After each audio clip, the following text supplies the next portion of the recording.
the radical, fundamental principles of freedom, rational self-interest, and individual rights. This is the Yaron Brooks Show. All right, everybody, welcome to Yaron Brooks Show on this Saturday afternoon. Hope you're having a great start to your weekend, and looking forward to. We're going to do two shows this weekend, so one now today, and then tomorrow night at 8 p.m. East Coast time, we'll have our Ask Me Anything show with some of our supporters here. So they will join me live on Zoom, and the rest of you can be on the chat and use the super chat to ask questions. All right, we've got quite a bit to cover today. There's a lot going on suddenly in the world. Things happen at a fast pace. So we'll be talking about the latest from Ukraine, the Crimea Bridge explosion, Biden's comments about Armageddon. We'll talk about Musk now proposing peace between China and Taiwan. And then I think we'll talk about basically California insanity. And I've got I don't know, five, six stories about California insanity. So we'll just go over the list and just the latest, a day in the life of the governor of California going nuts. So we'll cover those stories and ask the question, why the hell is anybody still living in California? I guess Mark Andreessen, the venture capitalist, said recently that California is like Rome in the last days of the empire. He's staying to fight it out, but it's from his perspective, it's about gone. So that's an interesting perspective and an interesting time. This is one of the top venture capitalists in California, one of the richest people in California saying this. So that is interesting. The word is getting out. All right, let's just remind everybody you can use the Super Chat to ask questions. We've got a goal for the Super Chat, $650 a show. Those of you who are not on Super Chat can support the show on Patreon. I think Patreon at the end of the day is probably the easiest way to do it, but you can also do it on yaronbrookshow.com/support, which is PayPal, and on Subscribestar. All right, let's start with just the kind of breaking news from Ukraine. So two big stories. The big one was yesterday was Putin's birthday. As a birthday gift, it seems as though the Ukrainians managed. We think it's Ukrainians. We'll find out. It's like the pipeline explosion. Who did it? This one as a gift for Putin's birthday. The bridge that Putin had built after he annexed Crimea to Russia. The bridge he had built between Crimea and Russia. If you've ever seen maps of that region, Crimea is like this piece of land that juts out of Ukraine. It's not directly connected to Russia, although now that Russia's occupied southern Ukraine, it is. But it wasn't after Putin took it. So he built a bridge that basically connects Russia to Ukraine, to Crimea. And, this Crimea Peninsula has a long history of being fought over, and so the bridge includes kind of a highway for cars, two directions, and a rail line that crosses between the two, and it's being used as a main way of supplying troops, particularly in the Gershon area of Ukraine, where the Russians are occupying, and there are battles almost daily between the Ukrainians and the Russians, as Ukraine is trying to retake the Gershon area. Anyway, yesterday there was a massive explosion on the bridge. There's video of it actually exploding. Hard to tell exactly what happened. Hard to tell what exploded exactly. It looks like a truck, or maybe something under the bridge, or it might have been a car bomb. It's hard to tell. But it exploded. It basically destroyed half of the highway. So one part of the highway fell into the Black Sea. So that's, you can see pictures of that. That's going to take them a while to fix.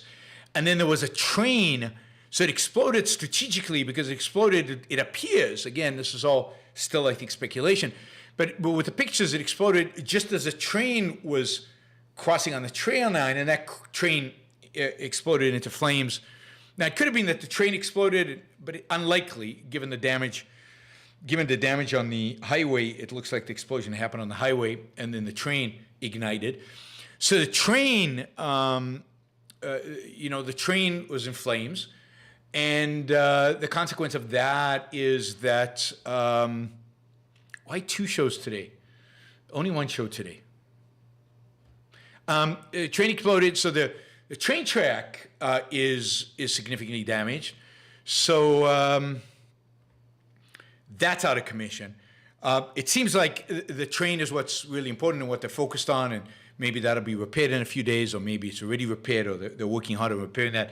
The highway is going to take them a while. That really was destroyed, but a huge blow to the Russians, symbolic and material in the sense that it's just more difficult to continue resupplying their troops in the south. They do have alternative paths through Donetsk to supply the troops in Kherson, but the easiest way was through Crimea. It's also kind of a morale issue, right? I mean, this is the 3rd time, I think, the Ukrainians have reached into Crimea and created massive damage in Crimea. They hit an airport, they hit some other ammunitions depot, and now they've hit this symbolic bridge that is very much Putin's. That it happened on Putin's birthday can't be particularly good for Putin's morale. So good for Ukraine. I assume Ukrainians did this. They seem to have reach. The rumors now also, the CIA believes that it is Ukrainians who killed Dugin's daughter. So if that's true, then they have reach right into Moscow and have the ability to assassinate people in Moscow. It shows a certain reach and a certain, daring of the Ukrainians to be able to pull this off on the bridge that was hard to imagine that they would be able to do at the beginning of the campaign. Could they have blown up the pipeline? Very unlikely. Ukraine, as far as I know, does not have the kind of submarine technology that would be required. But in the North Sea, nevertheless, to go to the North Sea and do something like this, I think it's highly unlikely that Ukrainians blew up the pipeline. Although clearly, the Ukrainians have the most incentive to blow it up and to create, to kind of force Russia's hand. As I said, I don't believe Biden had anything to do with that. I think it's one thing for the United States to be providing the Ukrainians with intelligence on various issues. I think it's a completely different ballgame for the United States to actually use its own submarines to go out there and blow up something that is European, right? The pipeline is actually European. So anyway, I think as time goes on, we'll discover more and more about what happened and what's going to happen. I think the Swedes, because it happened in Swedish, Danish water, I think the Swedes are heavily investigating the pipeline explosion. So I think we'll get a lot more information out of Sweden and out of Denmark in terms of how it happened and who was responsible. Once they get the munitions that caused it, we should be able to tell pretty easily who did it, given the nature of the munition. All right, let's see. Of course, it could be, what do you call it, a something flag, where you do it pretending it's somebody else and use their munitions or something, who knows. So that's one story coming out of Ukraine. The second one is, this one's very speculative, very kind of on Twitter, hard to tell if there's any truth to this. False flag, thank you, false flag. Hard to tell if there's any truth to this, but it is something that Twitter is imploding over and coming out of Ukrainian intelligence, so hard to tell if there's any viability to this, but I'll report it anyway. as highly speculative. And that is that there's a rumor that there have been arrests in Moscow, that senior military officials, senior officials in the Defense Department are being arrested by the Russian authorities, that in a sense there is a cleansing going on, that the explosion on the bridge yesterday was the final straw, that Putin is cleaning house. He's getting rid of what he views as incompetent people. Now, whether this will work in Putin's favor or not is hard to tell, because already the people in important positions were all Putin's allies. So now he's getting rid of his allies and putting in other allies. It's hard to tell. More confirmed reports suggests that, so that's more as these people are being arrested and dragged off by special units of the Russian military. I think more reasonable reports suggesting that that actually what's going on is that Putin has just fired his Minister of Defense and has fired the top general in the Russian army and replaced them with what he considers better people. So, you know, that is, I think, much more reasonable and pretty likely to be happening right now. I mean, the kind of losses the Russian military has suffered, the kind of humiliation Russia has suffered, requires Putin to find scapegoats and to shift the blame. And this is, I think, reasonable in terms of what I think he is doing. So, yeah, you know, that's coming out of. By the way, if you remember, the head of the Chechen guy who has threatened nuclear, who said Russia should use nuclear weapons, and who has criticized the military and everything, he has been promoted to general within the Russian military. So, in spite of him being critical of Putin, I guess Putin figures bring him closer, make him more responsible, and let's see what's happened.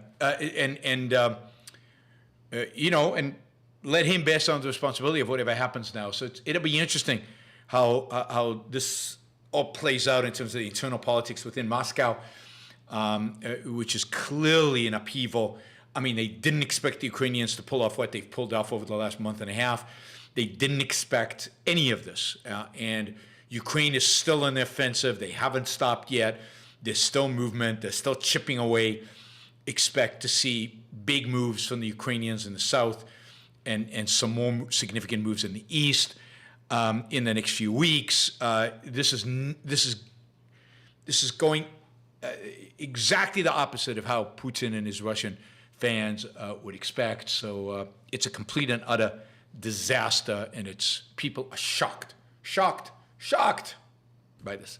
All right, while I was just doing that little intro, we've raised $1,100. I mean, that's kind of, whoa, what is happening here, guys? So Dave Goodman is basically asking me to do a review of The Shawshank Redemption. Now, that's a movie I've seen at least twice, maybe 3 times already. So I'll probably watch it again just because it's a fun movie. So that one's going to be fun because I love that movie and it's going to be fun to talk about it. I think there are a lot of elements to it. So I will actually watch it again and we'll, you know, do a thorough review of it because it is, I think, a really interesting movie and in many ways an important movie.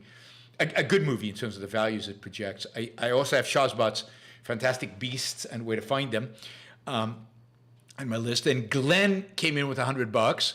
No, 100 and then another 50. So 150 just to get us to 650 right off the bat. And then Vadim has come in with $399.99, so $400. So we're at $1,100 and 10. Harper Campbell put in 5, but wow, that's the fastest we've raised $1,000 in the show's history. So while I'm a little disappointed, I have to say, I was going to mention this, a little disappointed in the viewership, particularly in my last episode, the one on Iran. I mean, I thought it was really good. I thought it was important. I thought it brought out a news story that needs to be highlighted, that needs to get the word out there. And very few people, relative to other shows that I do, very few people are watching it. it's getting about half the viewership of normal. And that is super frustrating. And it's like, that's the one I want everybody to watch. Ukraine, a little bit here, a little bit there. We keep talking about it and so on. But what's happening in Iran is so important, it's so crucial, and requires and demands, I think, our support. And if you love freedom, it's so crucial. And yet that's the one that, because it's not about left or right, right? How do you deal with Iran? Is it nobody knows how to even deal with it. Plus, it's a Muslim country. Who cares what's going on over there? Let the Muslims, fry. So it's like nobody cares because, and that's sad because here are people really fighting for freedom, really fighting for liberty. Here are unbelievably courageous girls standing up to one of the most, if not the most authoritarian regime on the planet. And my subscribers are like, So, yeah, I mean, everybody watches it. I'm talking about watching it after it airs. I'm not talking about live. I'm talking about watching it afterwards. But, it's just not resonating in the aftermarket, after the live. So let me ask you guys, the ones who have watched it, and if you enjoyed it and if you liked it, please share it. And I know we turned my shtick on Iran into a shorter video, and that's not getting a lot of hits. Again, I think because it's just Iran and who cares and nobody wants to talk about it. Share it, do a little bit to just help it along. I think it's really, really important. I think it's one of those crucial topics. And it really is, to me, a marker of whether you really offer liberty, whether you really offer freedom, or whether you're just playing politics or playing word games or playing something or other. I don't know. So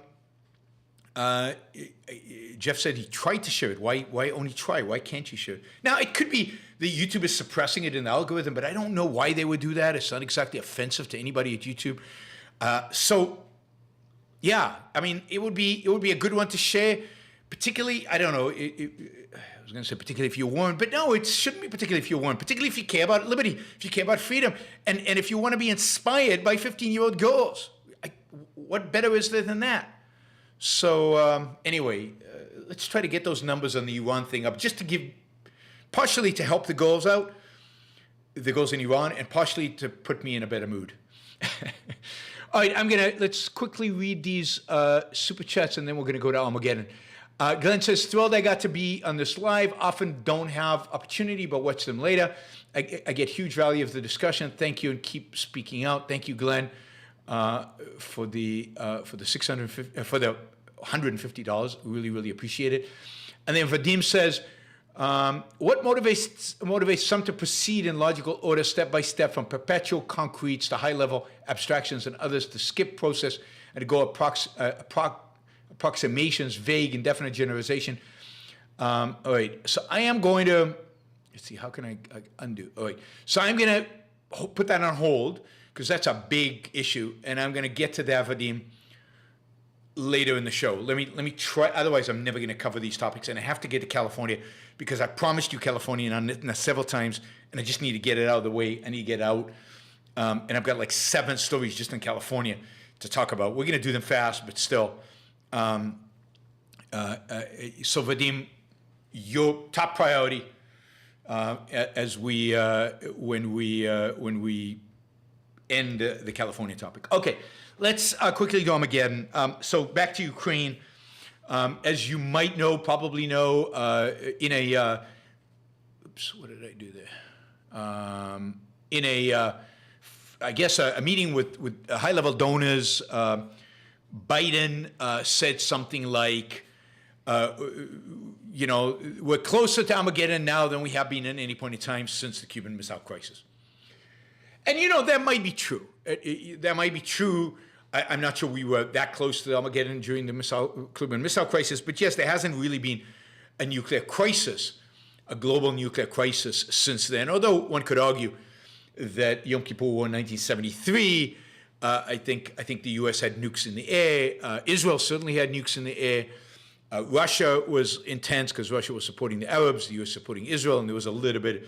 Everybody was on pins and needles. And in those days, I think we weren't talking about tactical nukes in Ukraine. We were talking about Russia, U.S. annihilating each other. But, but what a stupid thing to say. I mean, I know Joe Biden doesn't quite realize this, but maybe somebody should whisper in his ear that he is the president of the United States of America, that his job is not to scare the bejesus out of people. It's not to terrify people, particularly not if he wants to continue supporting Ukraine, but it's actually to calm things down. It's not to spur Putin on. It's not to reveal our strategic options. It's actually calm things down and to actually plan with his military generals to plan for how to make sure that we don't achieve nuclear Armageddon. That is, that even if the Russians use a tactical nuke, how do we try to encourage them, encouraging quote, not to use the tactical nuke, and B, even if they do use the tactical nuke, how do we make sure that doesn't turn into a humanity-ending global Armageddon? Instead, he tells them, yeah, we're close to Armageddon. They use tactical nuke, we could be at Armageddon. And, that is unhelpful, it's stupid, it's, instead, what he could do is say, look, I'm drawing a red line, and this is a red line we, the United States, as the most powerful military on planet Earth, is drawing. We, as right now the guarantor of security in Europe, is drawing, as the leader of NATO is drawing, and that is, we will not accept the use of nuclear weapons in Europe. If nuclear weapons are used, that would be a declaration of war against NATO, but that would be more than that. Not only would Putin have written a death warrant on himself, but everybody in the line of command, everybody in the chain of command in Russia associated with this decision, everybody, from congressmen to military leaders who are associated with the decision to use a nuclear weapon in this war, will be a war criminal and will be open season for assassination. Every single one of you. We will not tolerate this. Now that is strength. That is kind of a Ronald Reagan empire, evil empire. You will not do this. If you do, you all die. And it doesn't mean, and you could even say, we're not going to nuke Moscow. There's a lot of innocent people in Moscow. We don't think should suffer from this. But Putin, look right into the camera. Putin, you're a dead man. One way or the other. You and everybody who assists you, you're all dead if you do this. I think that would stop them. They don't want to die. They don't want to die.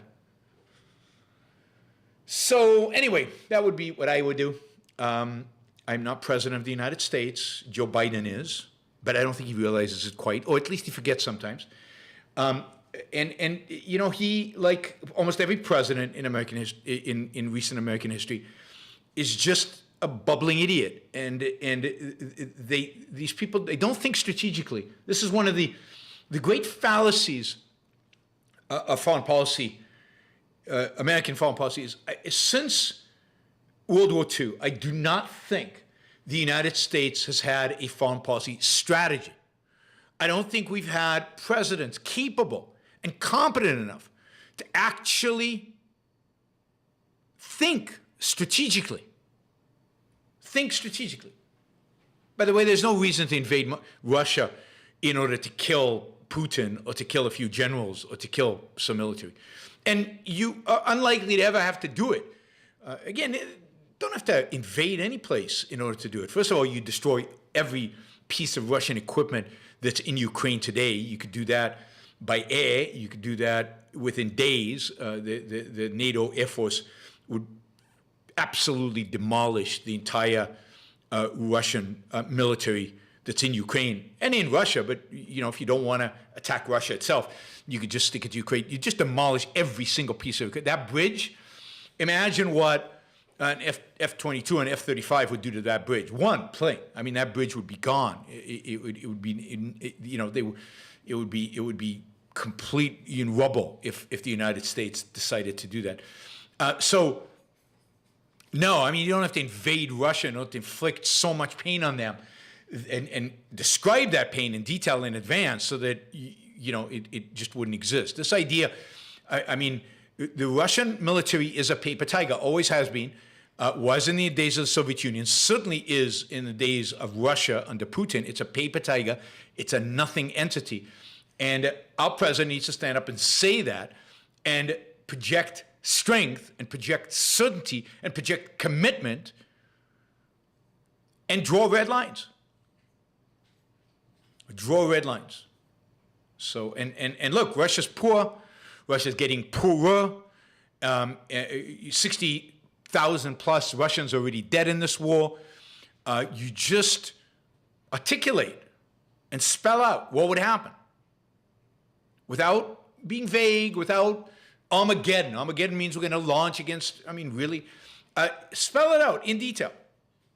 And it will, you know, they will back down. They will not use tactical nukes. They do not want to die. All right, so surprise, surprise, Biden is pathetic, and is a pathetic leader and a pathetic communicator, and just ridiculous. All right.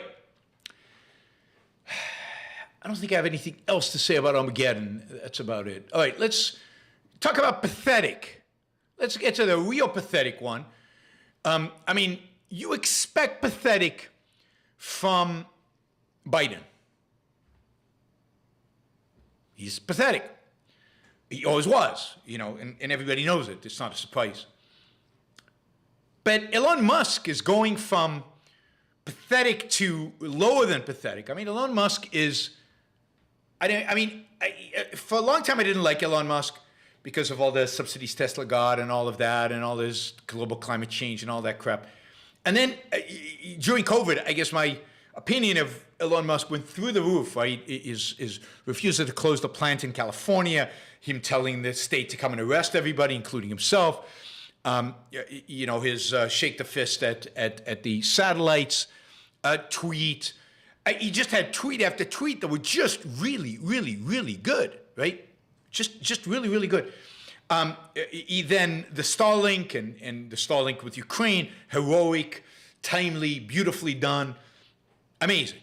And Elon Musk's reputation, in my mind, just went through the roof. And then he was buying Twitter, and that was cool, and all of that. And then in 3 days, his reputation has basically sunk to below, I think, where it was originally. God.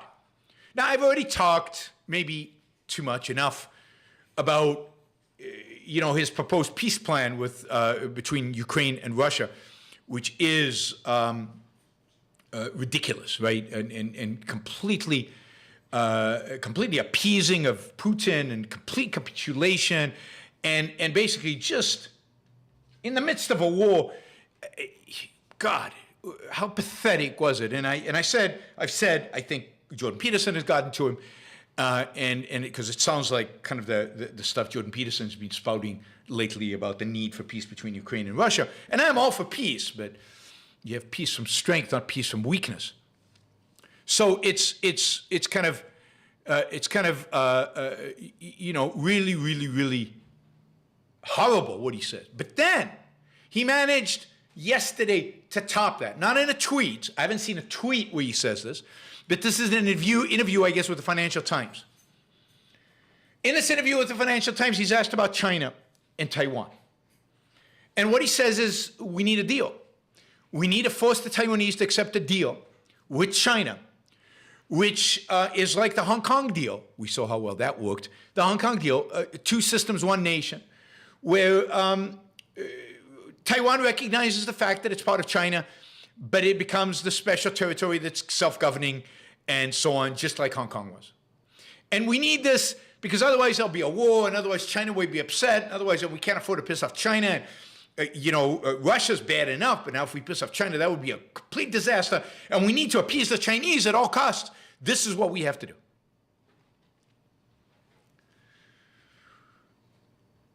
So we actually have to have a deal.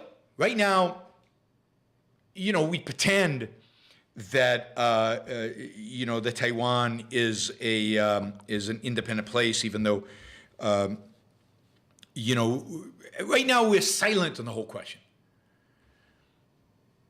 But for Elon Musk to just state that the Taiwanese should just appease the Chinese, just like the Ukrainians should appease the Russians. That the path towards peace, the path towards prosperity, the path towards success in life and in foreign policy and in the world is through appeasement. I mean, there's been some great memes online that I've seen of Chamberlain and Hitler and, you know, what you get from appeasement. But Elon Musk must know better. But not only in 1 week is he appeasing the Russians, now he's appeasing the Chinese.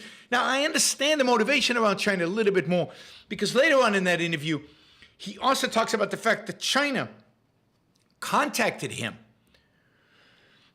when he deployed the Starlink satellites over Ukraine and supplied internet access to Ukrainians. And the Chinese called him up and they said, hey, Elon, you're not going to do this in China, right? You're not going to launch satellites above China so that the Chinese people can have free, unfiltered access to the internet. We can't allow that, Elon. You better not do it. And Elon said, well, of course not. No, not in China.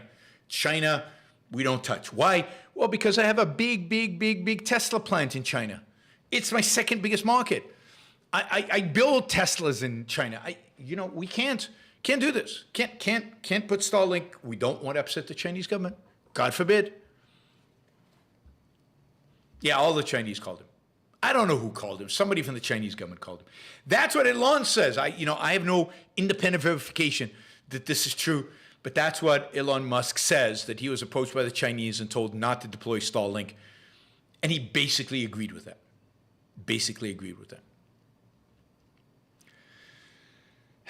I mean, God.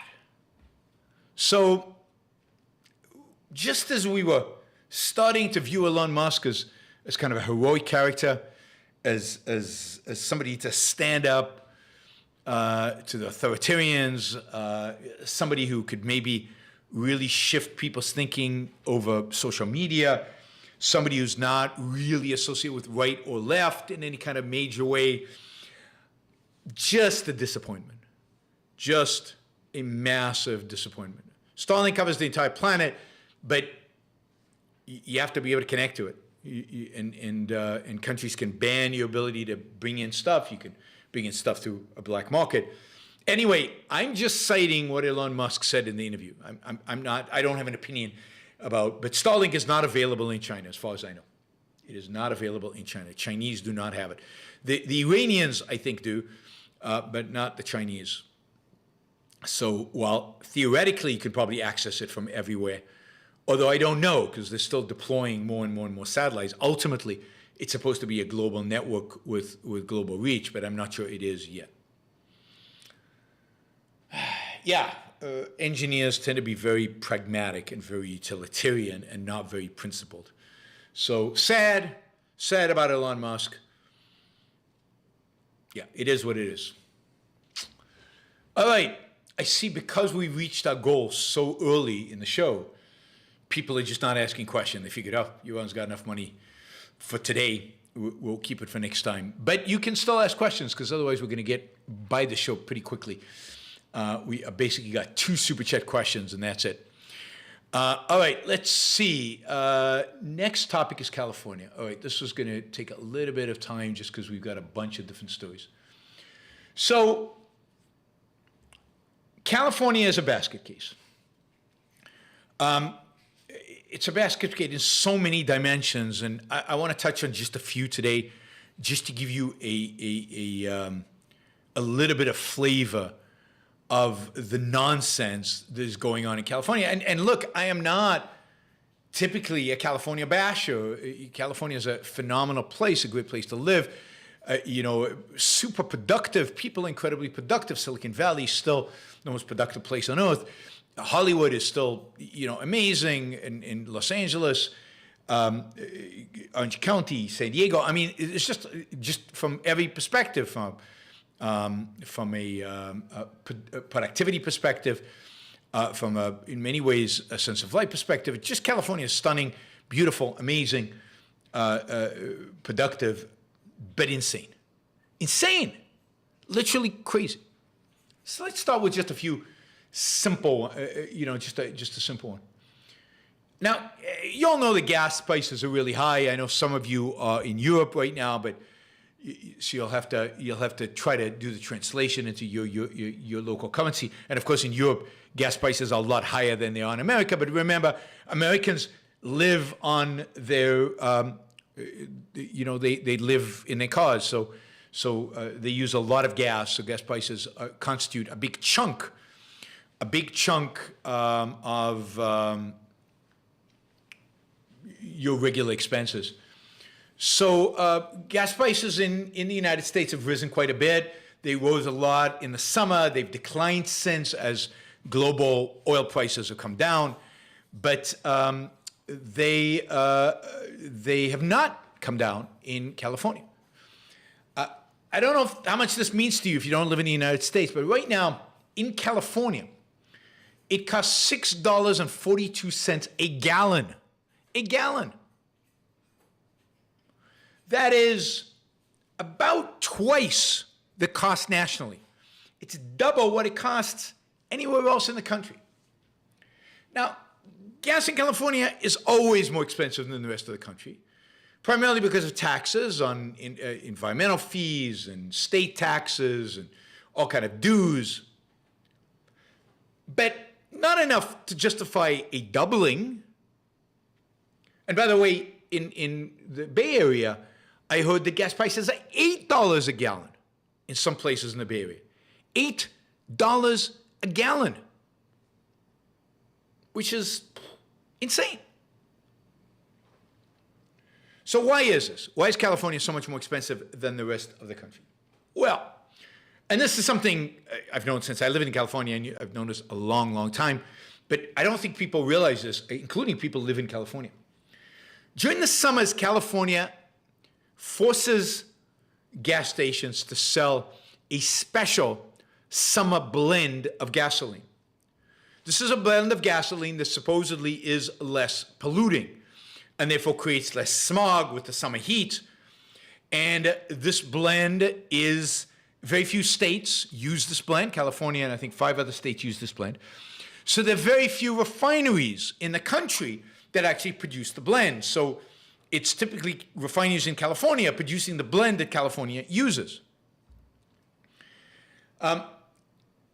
So what happened in California, and this has happened in the past, this is not the first time, is that this year, 3 refineries that do this blend have temporarily stopped production. This is planned maintenance. And then another refinery in Los Angeles, unplanned maintenance, has stopped production. So 4 refineries are off the grid. Right?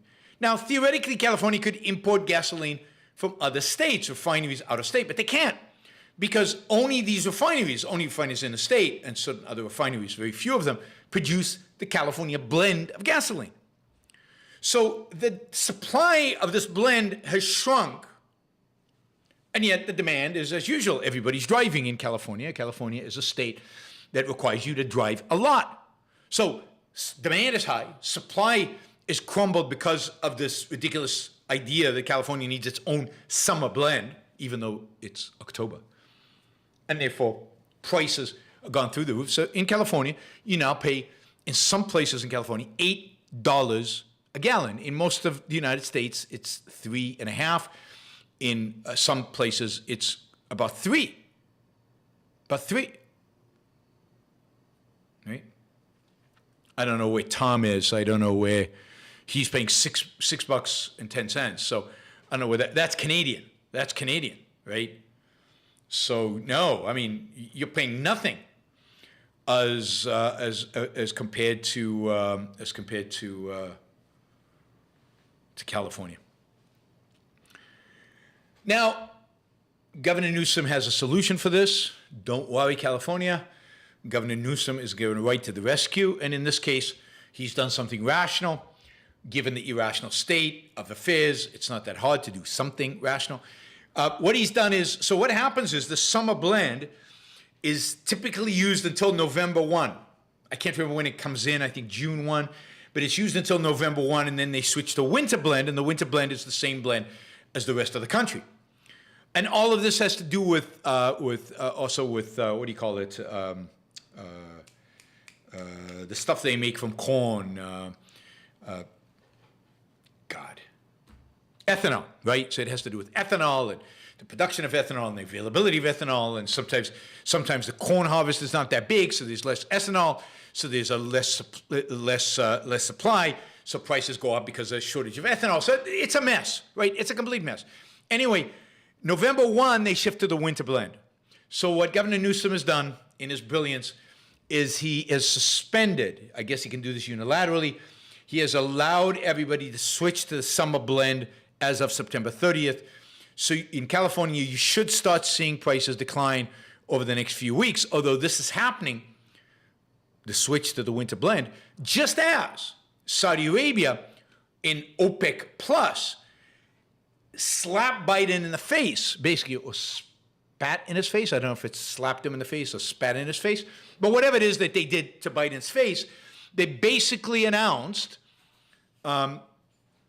as major assistance to the Russians that they are going to reduce the supply of oil by, I think, 2 million barrels a day or whatever, so that prices are going to go up. So prices are going up of oil, just as California is trying to reduce prices. So they'll come down, but they won't come down anywhere near as fast as if OPEC had done something different.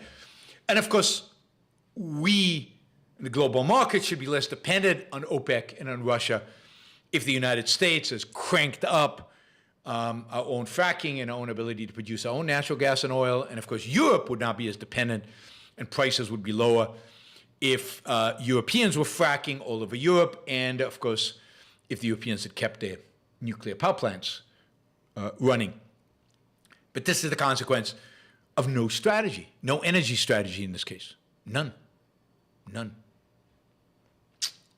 So gas prices are going up, but that, again, they're not going to be as high as Jordan Peterson predicted they would be. Prophesized, not predicted, prophesized that they would be. There is no such thing as energy independence. That term is silly because energy is a global market. It's not like the gas produced in the United States goes to the United States, or produced in the United States goes to the United States, and we become independent, and that the price, therefore, is independent of the global price. Global markets, energy markets are global markets. Prices get set on a global marketplace. If prices go up, they go up in the United States as well, because U.S. energy companies have the option of selling them abroad. You could stop American companies from selling their energy abroad and detach American energy from a global market, but then you'd see a sharp decline in production. You'd see massive distortions in energy. It would not be good for America. So we have a global energy supply. We should be net exporters of energy right now. We are the largest producer of energy in the world, also the largest consumer, but the largest producer of energy. We should be able to export. We should be able to affect world energy supplies much more. We would if we'd built that, the pipeline, if we'd be fracking more, if we'd be pumping more energy out, if we'd be encouraging the Europeans to do the same and the rest of the world to do the same. But, if Venezuela, remember Venezuela? Venezuela has the second largest oil reserves in the world. Imagine if Venezuela had a revolution and they kicked out the socialists and they actually allowed Western energy companies to come in and exploit their massive reserves. The oil problems of the world would be reduced because Venezuela has more oil than Russia, much more oil than Russia. So lots of ways to solve these issues. Lots of ways to solve these issues that we're ignoring, evading. By the way, again, should the CIA get involved in a coup to get rid of the regime in Venezuela? Yeah, why not? I mean, what's the downside exactly? The upside is freedom for the Venezuelans and lower energy costs for Americans and just a better, saner, safer Western Hemisphere. So as part of the Monroe Doctrine, you could see the United States, I'm not sending the Marines in, don't need to, just helping the Venezuelans get rid of the horrible regime that they have. But we can't even do that. So we're just pathetic. Pathetic. Pathetic. Doesn't matter who's president. They're all pathetic. All right. We're still in California. Okay, so that was That was energy costs in California. All right, what was that? There was another. Oops, let me just find this. Sorry. Second one. All right, let's talk about inflation checks. So I don't know if you know this, but the state of California is so rich. They have so much money, and they do.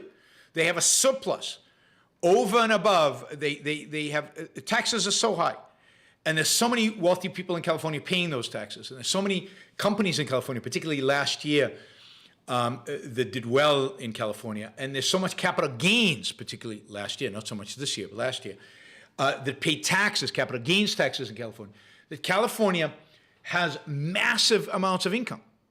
So California has, has more money coming in than it spends, and has these massive budget surpluses. As a concept, now I'm not sure we'll have one next year because you've seen the stock market this year go like that. When the stock market goes down, California has a hard time raising money because all those capital gains don't get collected because there are no capital gains. Everybody has capital losses that they can actually write off. So California decided this year, instead of putting the money in a reserve for lean years, or instead of cutting taxes or stuff like that, what they really should be doing is just cutting government spending dramatically. But anyway, they decided they're going to send checks to everybody. So California is sending checks, one-time payments of anywhere between $700 to $1,050. So $700 to individuals and up to $1,050 to married couples. This is not to poor people. This is all middle class. So in order to get one of these checks, you have to have filed a tax return in October of 2021, not eligible to be claimed as a dependent in 2020, or a California resident for 6 months or more, or a California resident on the day the payment is issued. You get it if you made more than $500,000 as a household or more than $250,000 as an independent. And everybody in California is going to get a check. So they're sending out 18 million checks out of 23 million people in California. 18 million people are going to get checks. So this is called vote buying. This is called, kind of left-wing populism. This is getting the voters on your side. The middle class is the biggest voting bloc there is. So people kind of who are now, so it's kind of giving them their money back. There's a sense in which you're still redistributing wealth because the rich are not going to get any of this. Corporations clearly are not going to get any of this. So the very wealthy are subsidizing the middle class. That is the most popular thing to do in America. It's not the American welfare state, and this is one of the differences between the American welfare state and the welfare state in the difference between the American welfare state and the European welfare state. The European welfare state is very, very concerned about poor people and very, very efficient about redistributing wealth to the poor. And the American welfare state is very, very concerned about the middle class and redistributing wealth to the middle class, but also and not taxing the middle class too much, particularly the lower middle class, and putting most of the burden of taxes on the wealthy. So it's really interesting. I mean, all our big programs, Medicare, Social Security, are aimed at the middle class. These checks that California is sending aimed at the middle class. It's not about. So it's much more about vote buying than about and much more about old people than about helping the poor. I think it's all equally wrong. It's all equally ultimately motivated by some form of altruism or another. It's all more equally motivated by a hatred of the wealthy and the rich and success. But it is interesting how the focus is different, and as a consequence, Europe. I think at a huge cost has managed to, reduce the levels of poverty that you don't get as many homelessness and people like that. And in the United States, there's just no emphasis on that. Nobody really cares about that. The main thing is to keep the middle class voting for you, to keep this big bloc voting for you, and to keep heaping on benefits to them, and never claim you want to reform Social Security or Medicare, because that is the holy grail. That's the one thing you cannot touch in American politics. Why? Because it's the middle class. It's a majority of taxpayers. It's majority of workers in America. So interesting. Anyway, California. If you live in California, expect a check from the government. Another one. All right, let's now go to some of the more ridiculous stuff that's going on. Okay, that's checks. All right, this one is spooky. This one is spooky. Let's see if I can find this. I mean, they're all spooky, but this one is, like, this one could be directly out of Atlas Shrugged. So California, earlier this year, in September, early September, instituted a new law to regulate fast food restaurants. What they have done is they have formed a, what do you call it, a committee, a 10-member council. It's the 10-member, it's the Fast Food Labor Council, the Fast Food Labor Council. It is a 10-member council composed of representatives from labor and employers, and their goal is to oversee the fast food industry's labor practices in California. Now, what this council could do is it is allowed to raise industry minimum wage as high as $22 an hour next year, and then match it to inflation following that. That's instead of a 15.5 minimum wage right now. And on top of that, that's just one aspect. They can now control the cost of labor for fast food companies. On top of that now, they will be able to determine labor practices, hiring, firing, safety, health. So it's not a legislative process anymore. No laws. All rules will be determined by this 10-member labor council, which is truly spooky, scary if you own a fast food business. Now, this is what you call the Robot Full Employment Act. This is the kind of thing that will speed up the adoption of robots, computers, and the elimination of jobs in the fast food industry. This is guaranteed to reduce the number of employees in the fast food industry. It's going to be interesting to watch it. But notice the state is now going to be responsible for labor practices of a particular industry. It's going to decimate franchise owners, small businessmen. Now, this is an attempt at the state level to impose what the left would like to impose on a federal level, which is what they call sectorial bargaining. What they would like to do to get around the weakness of the labor unions is what they would like to do is to have employees of a sector, the entire sector, warehouse workers, all warehouse workers, not just Amazon or not just Walmart, all warehouse workers, negotiate their wages as a sector with the entire industry, not with individual companies.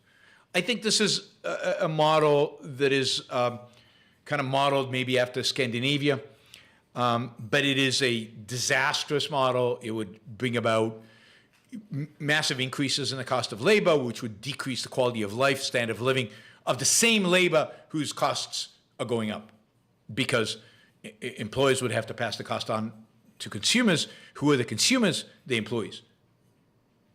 And of course, they're not just raising their own cost of labor, they're raising the cost of labor for everybody, because everybody has to compete.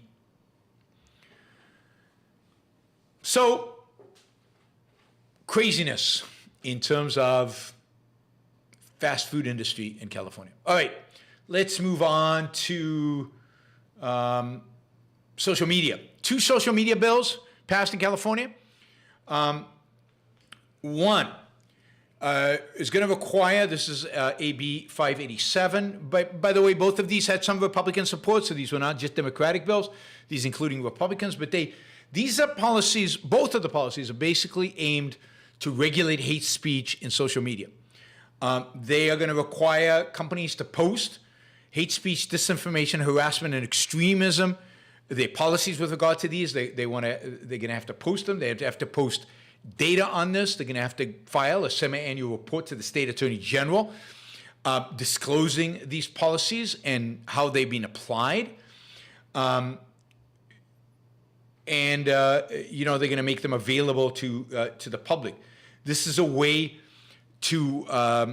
for California to try to rein in so-called hate speech on social media. It seems like the pressure government has put on social media to kind of regulate speech has not been enough. Now California wants to make this explicit, where the state intervenes and helps them define what hate speech actually is.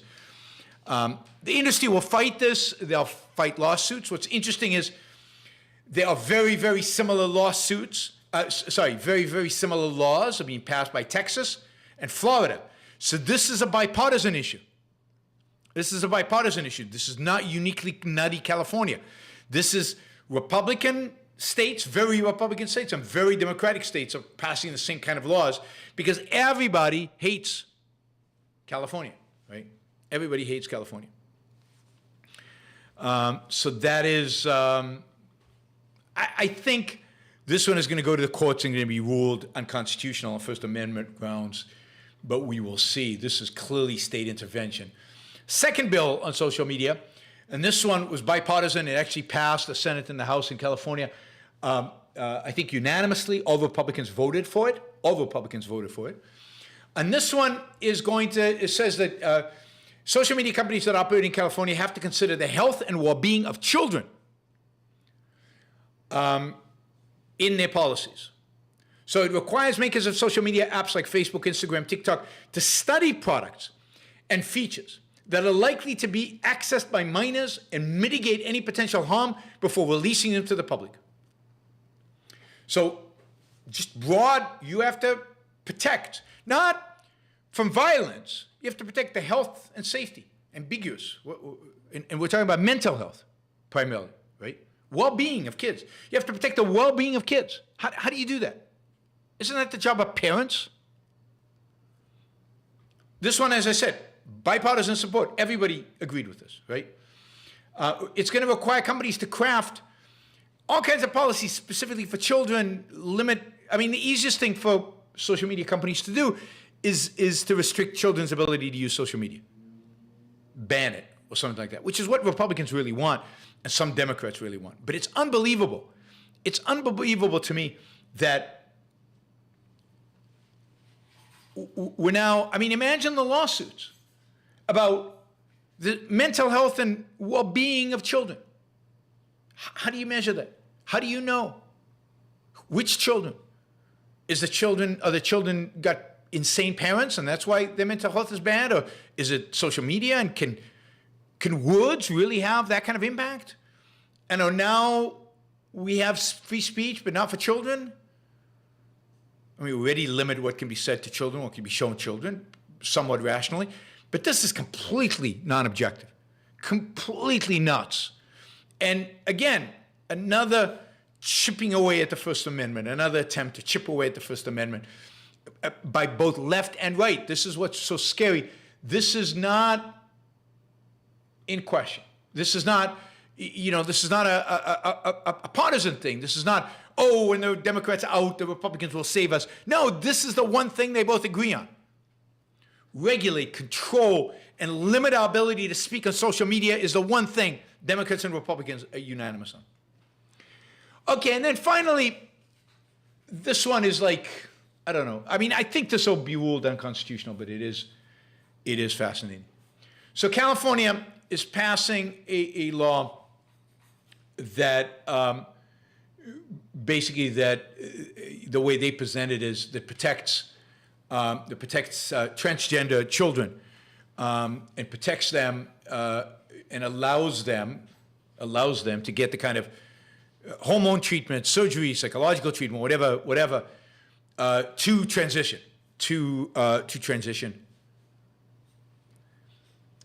And on the one hand, it bans discrimination and so on, fine. But it protects these children's ability to do it starting at very young ages in California. California parents, it has all kinds of restrictions on parents' rights, on what parents can interfere with or what parents can decide. It's really scary if you have kids in California right now, kids who are susceptible to kind of the social pressure around the whole trans issue. And it's very dangerous now for parents to say to kids, no, you're not taking these hormone blockers, you're not transitioning, you're not doing this stuff. The state of California is now focused on the kids, not the parents. But what's scary is that this goes beyond the state of California, and this is where the insanity really is. If you have a kid and you live in anywhere, and the kid wants to transition and you don't want them to transition, and they run away to California, and they're 15, let's say, the state of California will protect their right to transition. Now, we'll see. Again, I don't think this will stand up in court, but this is what the law is intended. It's supposed to be a sanctuary for people, particularly kids, to escape parents who won't allow them to transition, or to escape states where transition is going to become illegal, like maybe Texas and Florida. Courts, now the law is ambiguous, but it could be interpreted in a way that suggests that courts could take custody of kids who are seeking gender transition treatment out of state and enroll them in California's foster care system and not allow the parents to have any say in what happens to them. And the parents are out of state, and not provide the parents with information about what's happening with them. So California doctors, and I'm reading from a story from, what newspaper is this? Some newspaper. Anyway, I think the Daily Signal. California doctors will be able to offer puberty blockers, hormone therapy, and gender reassignment surgeries to minors without their parents' knowledge or consent. Potentially for kids who run away. Or another example. What if one parent wants to support the kid's transition and another parent doesn't? Well, one parent can, in a sense, illegally take the kid out of state, and the other parent would have no ability to find out what's going on, what's happening medically, has any say in what's going to happen. California will provide them with, quote, sanctuary.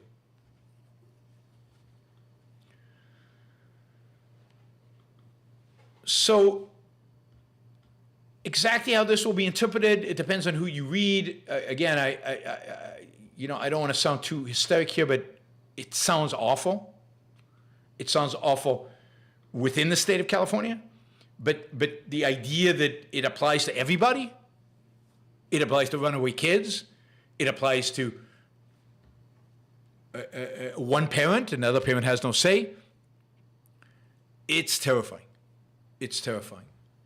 And now again, I think the federal courts are going to rule this, that one state can't interfere with another state, and you can't kind of, in a sense, overwrite here state law from another state. So we'll see. I hope that's the case. But it is truly terrifying that they're doing this. And that is my shtick on California. Scary stuff. Scary stuff. It's an insane state. Why anybody stays there, I don't know. I think more people. I mean, I do know the weather, the people, the productiveness, the environment of entrepreneurship. I get that. But if you have kids, I wouldn't want to put them in the public schools in California, or put them through this craziness or all of this. It's just, what a tragedy. I think the best state in America, in so many respects, is committing suicides and completely nuts. Completely nuts. All right. Let us turn to the super chat. Again, thanks, guys. We're way over our goal today, and happened like that. So thank you to Dave and to Glenn and to Vadim for sending us over the $1,000 before I even had a chance to finish my intro. So let's jump in with Vadim's question, for which he put $400. So I'm going to read it again. what motivates some to proceed in logical order, step by step, from perceptual concrete to high-level abstractions, and others to skip this process and go by approximation, vague, undefined generalization? I think it's the amount of time a child is given to understand a given concept. I think most people are rushed. I don't know. I don't think it's time. I think I think to some extent, there is no issue of motivation. It's an issue of choice. And choice is unmotivated. Choice is primary. The choice of some children to focus and to pay attention and to engage and to observe the process of concept formation and what's involved, not conceptually, but to at least embrace it and apply it, and just all they really need to be doing, in a sense, the wiring to have concept formation is already there. What you need is just the child to engage it, to engage in its reason, to focus its attention on the world. Not just to absorb stuff passively, but to engage with the material it's absorbing, the material that parents are talking to them about, the material that teachers are teaching them on, the material in a Montessori world in which they are engaged with the material itself. They need to literally turn it on. It has to be some kind of mental ambitiousness, the opposite of mental laziness. It has nothing to do with nature or nurture. It has to do with the choices that they make. Literally the choices that they make. And this will also answer your second question, Vadim. Now, it's also true that environment can make a difference. That is, a child who is discouraged from doing it, asks too many questions, asks too many probing questions. A child that is not, I think, if you don't go through Montessori, Montessori encourages this kind of self-study, this self-motivation, this self-analysis, this time, if you will, Vadim, about the concept formation. Most other educational systems just, even at a young age, cram it down their throat, and they're not motivated, they don't understand where it's coming from, they don't understand why, and they never learn, in a sense, to use their mind.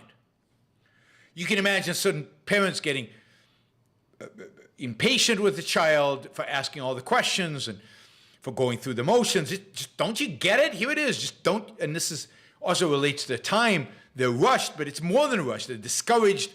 They're oppressed. The mental process that they're going through, the reasoning process, the rational process that they're going through to observe, understand, integrate the world around them. Every time they do that, somebody slaps them in the face, in a sense, that destroys their motivation to do it, and they back away. They back away. So it's a combination of those, of the choices that they make, of the home, and I think the school environments that they're in, and I'd say broader than that, the cultural environment that they're in. So it's a combination of those two things.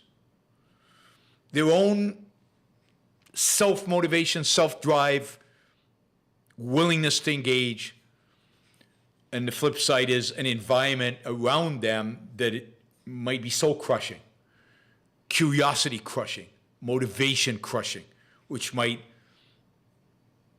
decrease generally the number of people who would naturally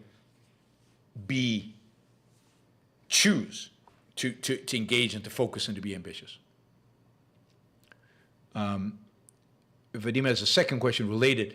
Why is Dagny so fundamentally different from James, despite the fact that they grew up with the same parents? I know that evil in James and Tui starts very early in life. Yeah, I mean, I think she does it on purpose. I think that they're both from the same family and grew up in the same place and with the same parents.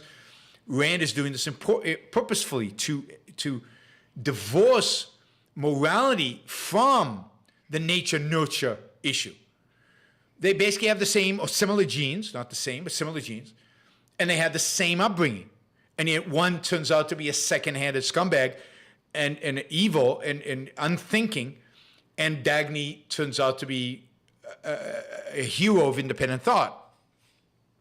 And what Ayn Rand is trying to emphasize here is that it is choice. It is you. It is something in you. It is your choice at a relatively young age to turn it on, to be in focus, to be first-handed, to ask the questions, to demand answers, to look out there into the world for answers if they're not given to you. And at the end, the standard is always looking out into the world. So what she's trying to emphasize here is it is not family. I mean, and this is true as a parent. You can be the best parent in the world, and your kids can turn out lousy because they can make wrong choices. You don't make choices for them. There is such thing as free will. And she's trying to make free will real to you by making them of the same family. Free will is real. And you can see it. You can see families in which one kid is amazing and the other kid is a complete loser. And it's an issue of the choices they make. And you can't connect it to genes, and you can't connect it to the environment. They all have an impact in one way or another. But the fundamental cause of how you as a human being turn out, the fundamental cause of who you are, what your character is you, the choices you make. That's why Dagny's different than James. They make very different choices when they're young. Dagny chooses to be reality-oriented. James chooses to be people-oriented. That's the main one. All right, Colt asks, I appreciate you doing the show earlier today because I'm helping out for a Ukrainian fundraising concert. Also, I think we should employ the term you used, Neanderthal, right? But I feel like it's an insult to Neanderthals. I can't remember when I used Neanderthal, but yes, it's probably an insult to Neanderthals. Given that we all have some Neanderthal genes in us, we shouldn't insult Neanderthals too much because it's kind of too self-insulting in some perverse way. Michael asks, thank you, Michael. Are Americans more superficially altruistic while Europeans are more committed to altruism intellectually and viscerally? Homelessness to almost any degree would simply not be tolerated politically in Europe. Yeah, I mean, there's no question. Americans are much more individualistic, much less altruistic in action, in spite of being Christian. You know, the culture in America is a culture of self-reliance, of independence, at least used to be, and there's still some remnants in it. Europe is much more Christian in that sense, even though it's abandoned Christianity as a religion. It's not abandoned Christianity as a morality. That's Kant's influence. You have a duty to sacrifice. You have a duty to take care of the poor. So Europeans are much more committed to achieving it. This egalitarianism, they're much more committed to egalitarianism than are Americans. Americans are much more tolerant of success, of achievement, of standing out, which is their great virtue, right? Tolerant is the wrong word, but they're much more accepting of that because that's the intellectual tradition from which America has come from.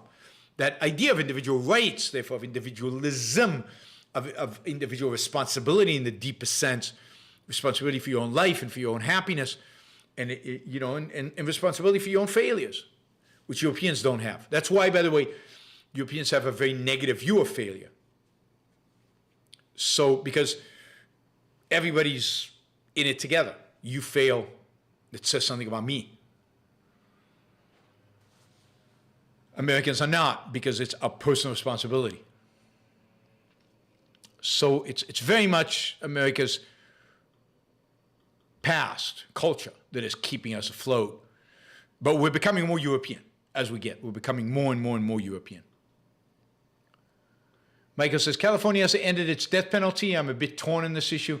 While some people morally deserve to die, I don't want the state to have the power to kill people who are not an immediate threat. Yeah, I mean, I agree with you, Michael. I'm torn on the issue, too. Certainly, murderers deserve to die. There's still too much. I mean, think of how many death row inmate rulings are being reversed because of DNA evidence. There's just too much error possible.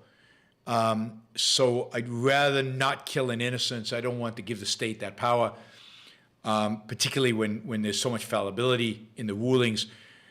We are getting better at that, but and I don't think it's a moral issue. Certainly, if you take somebody's life, you forfeit your own. I mean, if you take it on purpose. All right. Thank you for all the 20 plus askers of questions. I will now turn to $5 and $10. So Hopper. Campbell asks, California is choking on its own leftism, but if you make high six figures, you can still live comfortably pretty much anywhere. That is true. Of course, the more high figures you make, the more they take. And at some point, it really, really, really gets to you. You know, if you're making 9 figures, I don't know, if you got so much money, they take 50% of it, doesn't really, but when you're in the 6 figures and they take 50%, it affects your lifestyle a lot. But yes, you can still live well in California, even with the insanity there. Although as a parent, I'd be scared these days. Gail says, what do you think of Michael Schellenberger? Does he have a chance? I know he has lost recently. Yeah, he lost quite significantly. I don't think he has a chance yet. I like Michael. I don't like all his stands. I think he's wrong on homelessness. I think he's wrong on a lot of economic issues. He's not a free market guy, but he's very good on energy. Very, very, very good on energy and a few other things. He's excellent on nuclear energy in particular. So, yeah, I would vote for him. I would definitely vote for him. Frank asks, can Aaron Judge reaching 62 home runs be the true single-season record, despite reality saying the tainted record of 73 by Barry Bonds is the real one? I mean, it depends on your view of steroids. If you think steroids are cheating, and then Barry Bonds' record doesn't really count because he clearly used them, and therefore he achieved 73 through cheating. So Aaron Judge, if we assume he is not taking steroids, he has the record. If you don't care that much about steroids, or if you think they should just be made legal, then it's a different issue. But I think it's all that, the issue. And right now, in baseball, they view steroids as negative. So Aaron Judge's record holds because he's the only one who he hit the most without steroids, as far as we know. Valdrin says, Greece and Italy used to rule and build continents. Now they would starve without the EU money, and no great intellectuals anymore that I know of. Strange. Yep. Ideas, the power of ideas. Raphael says, hi, Yohan. I sent you an email for a podcast while you're in Portugal. Not sure if you have time for it. I hope I do have time for it. I'm definitely interested in doing it, so if you can squeeze it in between when I arrive and when I leave, let's do it. I'll send you an email with my times and see if we can arrange it. That would be cool if we can do it. James says California is a failed state. Bad policies incoming soon. Well, bad policies have been incoming for a long time, not just soon. James also said, have you been to Southern UK? Thoughts on it? Southern UK, yeah. Plymouth, Exeter, Bristol. Yeah, I mean, I love that whole part of UK. It's foggy and damp and wet and cold, but it's also beautiful. It's also beautiful. So big fan of the UK generally and the Southern UK. James says, is home insurance rising in Puerto Rico or Florida? I don't think so, but my policy hasn't renewed yet, so I'll find out soon. James G says, do you like Bentley, Porsche, Mercedes more? God, probably the Porsche. Probably the Porsche. I'm not a big fan of Bentley or Rolls-Royce. They're too big and audacious. I mean, I like Porsche or Mercedes more than I would like Bentley. Valdrin says, banks, markets, drugs are regulated, yet U.S. is rich. Yes, because there's enough freedom for people to become rich. So a little bit of freedom goes a long way. Jonathan, you've said you like Star Trek. Kirk or Picard? Kirk. I think Kirk is more philosophical. Less well made, but more philosophical. Jeff asks, we are grateful to the whales for their contributions, whales in terms of money, and it allows you to ask cheap questions to contribute content. 140 watching, ask questions. Yeah, ask questions, but also press the like button. We were at 140 watching live, and we don't have a lot of likes, and I'm sure you guys like the show. I think you do. So please like. It helps the algorithm. It really, really does. It makes a big difference for YouTube that you guys engage, the comments, the chat, the likes, the any way in which you can engage with the show helps on the algorithm and helps the algorithm make up. So let's go from 84 to 100 right now. It should be 100 right now. All right. Jeff also says, how do you feel about Christian families forcing their gay children into conversion therapy? Should the state be allowed to separate gay teenagers? No, I don't think the state has any role in this. Particularly with gay conversion therapy is not physical abuse. You can argue it's mental abuse, but not physical abuse. The state has no business in it. Families can have a choice to try to convert their children out of gaynessness. The state should not get involved. If it gets involved in that, it could get involved in a lot of other things. So no state involvement in parents vis-a-vis their sexual orientation. Mr. Remorselessness. You're on. What are your thoughts on Painter Francis Bacon? This is who I meant back when I saw Milo was like Francis Bacon in Augustine robes. I still don't get the relationship between Francis Bacon and St. Augustine robes. So, yeah, I'm looking for some Francis. Okay, so I'm looking at the painting. You meant the painter. Oh yeah, I saw a live exhibit of his in Ireland once at a museum there, kind of a retrospect on him. I hate him. I mean, he's awful. So what is the question about him? Yeah, okay, I see now the relationship with St. Augustine. Yeah, I mean, Francis Bacon as an artist is all about pain and suffering, and it's very much about the horror of life and the ugliness of life and and just the suffering and the horror of it. In that sense, he is very much St. Augustine. So yes, I get it. Yes, I agree. I think. All right, James says, since you go to the UK a lot, and besides the weather, what are your reasons for never living there or getting a second condo there? It has potential. Oh, the weather, and the weather. That's enough of a reason. I mean, the other reason is affordability. If I could afford to have a condo in London, would I do it? Absolutely. I love London. I can't afford it to have a second condo and have a second condo in London, of all places, which is a super expensive place. No.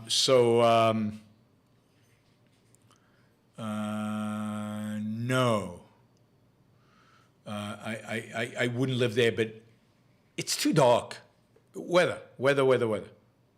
It's too dark for me. All right, James G says, new California real estate laws, policies are coming soon. Okay, I'm not surprised. Some of them are good. Some of them are trying to do away with this not in my backyard nonsense, but I'm sure some of them are terrible. So we will see. All right. Thanks, guys. Great fundraising day. I think we had a lot of people watching live as well. Thank you for all the supporters. Thank you for all the super chatters. I am going to get, well, it's a little early for dinner, but soon going to dinner. I hope you have a great rest of your evening, a great rest of your weekend. Tomorrow at 8 p.m. East Coast time, we will have Ask Me Anything show with my $25 and up supporters on live video if you want to join. And, of course, Super Chat will be available. And, yeah, I guess I'll see you all there. Don't forget to use Patreon, Subscribestar, youronbookshow.com/support to provide monthly support for the show, which is greatly appreciated by yours truly, Yaron Brook of the Yaron Brook Show. All right, Jeff has a last-minute question. My beautiful niece, Sydney, is now my handsome nephew, Sid. Whoa. A suicide threat caused us to accept her choice because we want him to be happy. I still hope he does not transition physically, thoughts. Yeah, I mean, you can't fight it beyond a certain level, right? You can fight it maybe during teenagers, but they reach a certain age and they are what they are, and they have to take responsibility for their own life, and they have to live their own life with it. The surgery is brutal, and it's not reversible, so you don't want them. You want to do whatever you can to discourage that and to give them enough time to potentially change their minds with at least the least amount of damage caused. So generally, I think what parents and relatives should do is delay, and hope that the kids come to their senses.